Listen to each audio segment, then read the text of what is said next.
तुम्ही किती वेळेस ऐकलं असेल, लिंक्डइनवरती प्रोफाईल बनवा, कनेक्शन्स बनवा, जॉब तुम्हाला नक्की भेटेल, इंटरव्ह्यूचे कॉल तुम्हाला नक्की भेटेल. लिंक्डइन हे असे एक प्लॅटफॉर्म आहे ना सध्या, की सगळे प्रोफाईल्स बनवत आहे, लिंक्डइनवरती कनेक्शन्स वाढवत आहे आणि लिंक्डइन थ्रू तुम्हाला जॉब्स भेटायचे चान्स आहेत. बट आपण आपला जॉब, आपलं करिअर, आपलं त्या प्लॅटफॉर्मवरती डिपेंडंट राहू शकतो का? किंवा आपल्याला लिंक्डइन खरंच जॉब देऊ शकेल का? एक एक्झाम्पल देतो. सध्या काय झालंय ना, मी एक आय टी मध्ये जॉब करतो आणि कसं होतं ना, की मला कोणतं सांगतं की यार मला एक जावा डेव्हलपरचा एक एक्सपिरियन्स आहे, तर so can you refer me in your organization for Java developer. आणि माझ्याकडे जर ओपनिंग असेल तर मी त्याला डायरेक्टली रेफर करतो. मला मॅनेजर विचारतो की अरे हा कॅन्डिडेट कसा आहे, मग स्ट्रॉंग आहे का, हे आहे का. सो मी आधीच आयडिया देतो की अरे नाही, स्ट्रॉंग आहे, कम्युनिकेशन चांगलं आहे आणि असं आहे. सो मॅनेजरला तो इंटरव्ह्यू त्याचा घेतो, कॉल्स भेटतो आणि जे काही प्लेसमेंट व्हायचे चान्सेस आहेत ते 4 to 5 टाइम्स इन्क्रीज होतात. बट ज्यांचे कनेक्शन्स नाहीये, ज्यांचं नेटवर्क नाहीये, त्यांनी काय करायचं? मग ते फक्त काय करतात, नोकरीसारख्या प्लॅटफॉर्मवरती किंवा लिंक्डइन सारख्या प्लॅटफॉर्मवरती 100% डिपेंड राहतात. मग एक प्लॅटफॉर्म किंवा एक ॲप तुमचं सगळं करिअर चेंज करू शकतो का? किंवा तुम्ही त्याच्यावर डिपेंड राहू शकता का? आज आपण डीप डाईव्ह करूया, इन डिटेल ब्रेक करूयात, खरंच लिंक्डइन तुम्हाला जॉब देऊ शकेल का? ओके. सो मी देव दुबाले तुमचं स्वागत करतो आय टी वाला देव ह्या युट्यूब चॅनलवरती. आतापर्यंत जर आपण आपल्या ह्या चॅनलवरती सबस्क्राईब नसेल केलं तर ह्या चॅनलला सबस्क्राईब करा. असेच I T related valuable videos मी तुमच्यासाठी घेऊन येत असतो. आपल्या चॅनलवरती खूप सारे व्हिडिओज मी ऑलरेडी अपलोड केलेले आहेत. फ्रेशर्स टू एक्सपिरियन्स तुम्ही ते गो थ्रू करू शकता. ओके. So let's start. आधी कसं होतं ना, आधीचं थोडंसं एक्सप्लेन करतो. जेव्हा लिंक्डइन एकदम असं बूममध्ये नव्हतं, तर तेव्हा कसं होतं ना, की एक जर तुम्हाला माहित असेल, तुमचे फ्रेंड्स वगैरे पण असतील, की रिझ्युमे झेरॉक्स काढायचा असते, डॉक्युमेंट झेरॉक्स काढायचा, त्यानंतर एखाद्या कंपनीमध्ये जायचं, ट्रॅव्हल करायचा ट्रॅफिकमधून आणि ऑफलाईन, सगळं हे ऑफलाईनच. इंटरव्ह्यू प्रोसेस चालायची, त्यानंतर शॉर्टलिस्ट व्हायचे, कधी कधी तर मॉर्निंगला जायचो आणि इव्हिनिंगला इंटरव्ह्यू व्हायचा.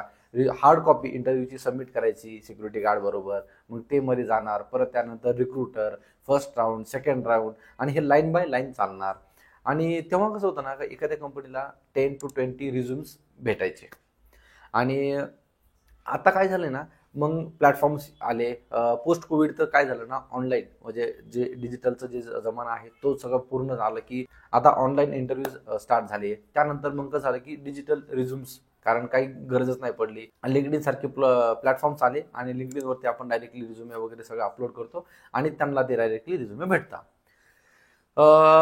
जर हा बघितला असं ना, एम्प्लॉयर आणि कॅन्डिडेट, ओके, ह्यांच्यातला जो गॅप, जो ब्रिज आहे तो लिंक्डइननी फुलफिल केला. ओके. आणि सध्या तर तुम्ही जर बघितलं असेल की easy button, okay, easy apply म्हणून एक आलेला आहे. हर एक कुणी गेलं ना, डायरेक्टली कुठली एक प्रोफाईल आली तुम्हाला, तर तुम्हाला डायरेक्टली सांगितलं इझी अप्लाय.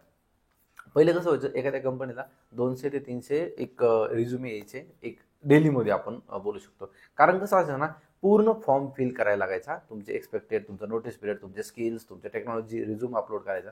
आता तसं नाही राहिलं. आता आपली प्रोफाईल ऑलरेडी बनलेलं आहे आणि आपण काय करतो, इझी बटनला क्लिक करतोय. इझी बटन क्लिक केलं की आपण अप्लाय केलं. ओके. मग असे किती लोक आहेत की जे इझी बटन क्लिक करून करून करून त्यांचा तो पोर्टफोलिओ आहे किंवा त्यांचा तो आपण बोलू शकतो की त्यांचा तो ह्यूज डेटा आहे, तो एम्प्लॉयरकडे जातो, रिक्रुटरकडे जातो आणि तिथे चालू होते ही खरी गंमत. कारण कसं आहे, 100 to 100 रिझ्युमे पर डे मध्ये हँडल करणं ठीक आहे. मग त्यामध्ये पिक्चरमध्ये आलं ATS. Most of the companies, तुम्हाला पण माहिती असेल, तुम्ही जर रिझ्युमे बनवता, पहिलं कसं होतं ना, की रिझ्युमे बनवायचं असेल तर 2-2 दिवस लागायचे, व्यवस्थित एकदम प्रॉपर आपण आपले इनपुट द्यायचे. आता चॅट जीपीटी वगैरे सगळं आलं, मग आपण एटीएस आलं, आपण सगळं रिझ्युमे कॉपी पेस्ट करतो किंवा एटीएसला आपलं मार्क चेक करतो. अबो 90-95 आलं तर आपण हे करतो. मग हर एक कंपनी, मोर दॅन, मी तर बोलेल की 90-95% कंपनीज आहेत ज्या एटीएस यूज करतात. ॲप्लिकंट ट्रॅकिंग सिस्टीम्स, हे जे ॲप आहे, जे काही ॲप आहे, ते ॲप थ्रू काय होतं ना, की मोस्ट ऑफ द 70% जे रिझ्युम्स आहेत तेच रिजेक्ट होतात. म्हणजे काय झालंय ना, पहिलं कसं होतं की रिझ्युमे डायरेक्टली मेल करायचं, टेक्स्ट करायचं, मेल करायचे आणि तो रिझ्युमे तिकडे जायचा. रिझ्युमे हार्ड कॉपी चेक करायचे की अरे हां, ह्या कॅन्डिडेटला किती स्किल्स आहे, किती काय आहे. आता असं नाही झालं. अल्गोरिदम तुम्हाला रिजेक्ट करतोय. एक अल्गोरिदम ठरवतोय की अरे हा मुलगा कॅन्डिडेट किती टीम प्लेअर आहे, किती रिलायबिलिटी आहे, किती तो स्किलफुल आहे. हे कुठली ऑर्गनायझेशन नाही करत, एक अल्गोरिदम तुम्हाला ठरवतोय. अल्गोरिदम आपल्याला समजतं की यार तुम्ही किती आहे, म्हणजे अल्गोरिदमच आपल्याला काय करतोय, रिजेक्ट करतोय. ही अशी आत्ताची वेळ आली आहे. मग त्या अल्गोरिदम, आणि तो अल्गोरिदम म्हणजे काय, लिंक्डइनवरती काय प्रॉब्लेम आहे, इझी अप्लाय सगळेच करताय. मग लाखो लाखो कॅन्डिडेट्स काय करताय, इझी अप्लाय बटन करताय, एम्प्लॉयरकडे सगळं जाते आणि हे सगळं जे काही ही चेन आहे पूर्ण, आणि तिथूनच काय होतं, 70% रिजेक्ट होतात. मग कोण ठरवते आपलं, तुम्ही स्किल्स फील. आणि काय होते ना, की सध्या असं झालंय ना, की 95% मी असं सांगेल की कॅन्डिडेट खूप टॅलेंटेड आहेत. कारण त्यांच्याकडे स्किल आहे, त्यांच्याकडे सगळं आहे, रिझ्यूम्स प्रॉपर नाही बनत आहे, म्हणून ते रिजेक्ट होत आहे ATS म्हणून. म्हणजे मी तुम्हाला जसं ऑलरेडी बोललो की एक अल्गोरिदम ठरवतोय की यार आपण स्किलफुल आहोत की नाही. मग आपण कुठं चुकतोय हे आपल्याला बघितलं पाहिजे. आणि एक लिंक्डइनवरती सगळेच बोलताय की लिंक्डइन, पण त्याचा आपण प्रॉपर यूज करतोय का, प्रॉपर त्याचे जे काही स्टेप्स आहेत ते फॉलो करतोय का. आणि लिंक्डइनवरती पूर्ण डिपेंड राहतो, नोकरीसारख्या मोठ्या मोठ्या प्लॅटफॉर्मवरती आपण डिपेंड राहतो, बट त्याचं ॲक्च्युअल यूज कसा करायचा आहे, आपलं काय नेटवर्क कसं करायचं आहे, काय करायचं आहे, ह्याच्यावरती कुणीच काय बोलत नाही आहे.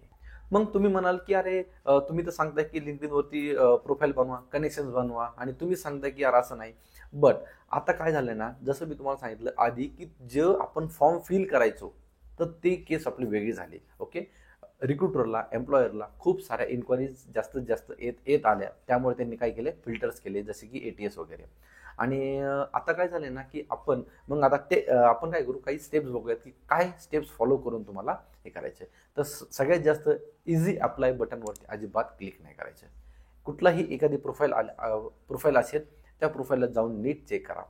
तुमची प्रोफाईल मॅच होती 70% जास्त, तर त्या प्रोफाईलला तुम्ही JD वगैरे सगळं प्रॉपर चेक केलं पाहिजे. जिथे HRचा तुम्हाला मेल ID वगैरे असेल, तिथे मेल ID प्रॉपर मेल करा. कुठलंही ChatGPT करू नका. काय झालंय ना, रिझ्युमे पण आपण ChatGPT बनवतो, त्यानंतर आपण जे टाईप करतो ना, ते पण आपण सगळं कॉपी पेस्ट करतो. आणि काही टूल्स आलेत की त्यांना डायरेक्टली करते की अरे हा टच नाही आहे, हा कुठून तरी कॉपी पेस्ट करून घेतलाय. सो तुमचे इनपुट्स, तुमचा जो स्पेशल टच आहे तो त्याच्यामध्ये राहू द्या, तुमच्या इझी लँग्वेजमध्ये असं राहू द्या. आणि दुसरी गोष्ट म्हणजे काय की जे तुम्ही रिझ्युमे बनवताय ते एक थोडेसे कस्टमाइज करा रिझ्युमे. कुठून कॉपी पेस्ट वगैरे केले ना, तरी ते कस्टमाइज करा रिझ्युमे. आणि मी रिसेंटलीच एक जावाच्या ओपनिंग्स होत्या, त्यामुळे मी रिझ्यूम्स खूप लोकांचे मी घेतले. रिझ्यूम्स ऑलमोस्ट ATS फ्रेंडली रिझ्यूम्स नाही आहेत. कोणाचे ब्लॉक्स आहेत, कोणाचे 3-3, 4-4 पेजेसचे रिझ्युमे आहेत. सो आपण रिझ्यूम बनवायला हेल्प करतो. डिस्क्रिप्शनमध्ये लिंक आहे, फॉर्म फिल करा. आणि रिझ्यूम जर कोणाला बनवायचं असेल स्टँडर्ड रिझ्युमे, तर रिझ्युमे, कारण रिझ्युमे तुमचं फर्स्ट इम्प्रेशन आहे. रिझ्युमे तुमचा एकदम स्टँडर्ड असला पाहिजे. ओके, सो रिझ्युमे तुम्हाला ठरवतो की तुम्हाला कॉल द्यायचा की नाही. सो परत येऊ आपण की जर तुमचं तसं जर असेल ना, तर तुम्हाला प्रॉपर हे ChatGPT वगैरे न यूज करता तुम्हाला प्रॉपर एकदम काय करायचं, अप्लाय करायचे. तुम्हाला जर माहीत असेल ना, तर रिक्रुटरला मॅक्झिमम 7 to 10 सेकंड लागतात की तुमचा रिझ्युमे तुम्हाला रिजेक्ट करण्यासाठी, कारण त्यांनी तेवढी प्रॅक्टिस झालेली असते. सो रिझ्युमे खूप इम्पॉर्टंट आहे. नेक्स्ट स्टेप आहे की जर तुम्ही लिंक्डइनवरती प्रोफाईल बनवताय, तर ती प्रोफाईल तुमचे कनेक्शन पण असले पाहिजे. पण तुम्ही लाईक, शेअर, कमेंट करताय का, प्रॉपर कमेंट करताय का, पोस्ट करताय का, तुमचे जे काही थॉट आहेत ते तुम्ही शेअर करताय का कोणासोबत. कारण कसं ना, रिक्रुटरला जर एखाद्याची प्रोफाईल आली, आणि फ्रेशरला तर ठीक आहे, बट जर एक्सपिरियन्स वगैरे जर असेल ना, तर ते चेक करता की अरे हां, ही प्रोफाईल कशी आहे, ही प्रोफाईल व्यवस्थित आहे का, ते किती ॲक्टिव्ह आहे. आणि त्याला सगळ्या गोष्टींमध्ये म्हणजे जे काही पर्सनल जे काही थॉट्स आहेत, ते इनपुट्स आहेत, ते हा कॅन्डिडेट करतोय का, तर हे प्रोफाईल्स पण चेक करत राहता. सो तुम्हाला असे पण व्यवस्थित प्रोफाईल वगैरे पण करावं लागेल. आणि एवढं सगळं करून पण तुम्हाला जॉब भेटेल का, कॉल्स भेटेल का, ह्याची गॅरंटी मी पण आणि तुम्हाला कुणीच देऊ शकत नाही. किंवा एखादं असं नाही की यार तुम्ही सगळं करताय आणि लिंक्डइन तुम्हाला जॉब देऊ शकेल. कारण मी ऑलरेडी सांगितलं, लिंक्डइन हे कोणी यूज करत नाहीये. अल्गोरिदम तुम्हाला रिजेक्ट करतोय. अल्गोरिदमला टॅकल करण्यासाठी तुम्हाला जसं सांगितलं मी, ATS फ्रेंडली रिझ्युमे, हे सगळं तुम्हाला प्रॉपर करावं लागेल. विदाऊट जास्त ChatGPT यूज न करणं, personal touch, personal message, personal text, personal mail तुम्हाला करणं आहे. तुमचे जेवढे कनेक्शन्स आहेत, जेवढे लिंक्डइनवरती कनेक्शन आहेत, इझी अप्लाय बटनवरती खेळत बसू नका. रेफरलवरती जास्त फोकस करा. रेफरल तुम्हाला 4 to 5 टाइम्स देईल. कारण रेफरलचं कसं असतं की समजा कोण मॅनेजर असेल, तर मॅनेजर डायरेक्टली एखाद्या त्यांच्या एम्प्लॉईला म्हणतो, अरे हां, तुझ्या कॉन्टॅक्टमध्ये जर कुणी असेल, टॅलेंटेड असेल, तर त्याला काय करतो, आहे तुमच्याकडे जर स्किल वगैरे असेल, तुमचे रिझ्यूम तुम्ही शेअर करू शकता. आणि तुम्हाला डायरेक्टली कॉल्स तुम्हाला भेटायचे चान्सेस जास्त असू शकतात. कसं आहे ना, कुठल्या तरी एका प्लॅटफॉर्मवरती डिपेंडंट राहून आपल्याला चालणार नाही. कारण कसं आहे ना, एक जसं तुम्हाला म्हटलं अल्गोरिदम आपल्याला डिफाईन करतो की अरे तुम्ही स्किलफुल आहात का, तुम्ही टीम प्लेअर आहात का. अरे असं नाही ना, कारण 95% लोक असे की यार त्यांना खूप नॉलेज वगैरे सगळं आहे आणि एक अल्गोरिदम सांगतो की अरे तुम्ही असे तुम्ही तसे, असं नाही होणार. ओके, सो टचमध्ये राहा, कनेक्शनमध्ये राहा. अशा लिंक्डइन आहे, जॉब पण भेटत आहे, बट डिपेंड नका राहू लिंक्डइनवरती. ओके, आणि जास्तीत जास्त तुमचे जे काही रिझ्यूम्स आहेत तुमच्या रेफरल बरोबर करा. आणि हा जो व्हिडिओ आहे हा खूप इम्पॉर्टंट आहे जे लोक फक्त आणि फक्त लिंक्डइनवरती डिपेंडेंट आहेत त्यांच्यासाठी. सो लिंक्डइनवरती डिपेंड नका राहू, रेफरल्सवरती फोकस करा. लिंक्डइनवर पण राहा, अपडेट राहा, बट 100% त्याच्यावरती डिपेंड नका राहू.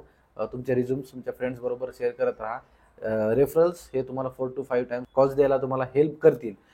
सो हा व्हिडिओ जास्तीत जास्त लोकांबरोबर पाठवा, जास्तीत जास्त तुमच्या फ्रेंड्स बरोबर करा. जे लोक फक्त लिंक्डइनवरती डिपेंड आहेत त्यांच्यासोबत हा व्हिडिओ शेअर करा. व्हिडिओ आवडला असेल तर लाईक करा. चॅनलवरती सबस्क्राईब नसेल केलं तर चॅनलला सबस्क्राईब करायचं विसरू नका. मला कमेंटमध्ये सांगा की कोणाकोणाला लिंक्डइनवरून जॉब भेटलाय आणि कोणाकोणाला नाही भेटला. Okay, so thanks for watching. Till then, bye bye.